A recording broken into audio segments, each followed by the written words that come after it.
అమ్మాయిలు స్ట్రాంగ్ ఉండాలి పెళ్లి కావాలంటే. యాక్చువల్గా అవును, మీకు లవర్ ఉందా? మరి ఎందుకురా నీకు? అమ్మాయి స్ట్రాంగ్ ఉంటేనే పెళ్ళి అయితే అని అంటారు కదా, మరి ఆ అమ్మాయి స్ట్రాంగ్ ఉండాలంటే మీ స్ట్రాంగ్ హోప్ ఇచ్చిరా, అసలు ఒక నమ్మకం ఇచ్చిరా? అసలు అమ్మాయిలు ఎంత సింపుల్ తెలుసా?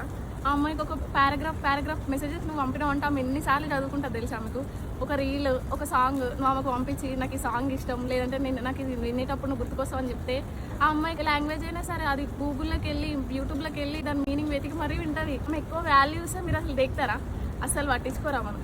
మీరు టైం ఇస్తే ఆమె ఎంత హ్యాపీగా ఫీల్ అయ్యి వాడు కాల్ చేశాడు వచ్చి, అరే రారా తాగుదాం రారా అంటే, నేను నా పిల్లతో ఉన్నా, నేను బయటకు వచ్చినా అని అంటారు. ఒకరైనా అర్జెంట్ పోకుండా వెళ్ళిపోతారు. మీన్ వల్ల అర్జెంట్ వర్క్ ఏంటంటే మీ ఫ్రెండ్స్తో మంచిగా తాగడానికి వెళ్తారు. ఈమెకి ఏం చెప్తారు, అరే మా ఫ్రెండ్ ఇట్లా అర్జెంట్ ఉండరా, వాడికి అవసరం ఉండే నేను వెళ్ళినా అని చెప్తారు. వాడికి అసలు ఆమెకి ఎన్ని అబద్ధాలు చెప్తారు. స్టిల్ ఆమెకు తెలిసి మీరు అబద్ధాలు చెప్తున్నారని. సరే ఈసారి కాకపోయినా నెక్స్ట్ టైం చేంజ్ అవుతారని ఆమెకు ఛాన్స్ ఇస్తుంది. ఆ ఛాన్స్ ఇచ్చినప్పుడు వాడుకోండి కొంచెం. నెక్స్ట్ ఇంకా వేరే రీజన్ చెప్పాలని ఇదే రిపీట్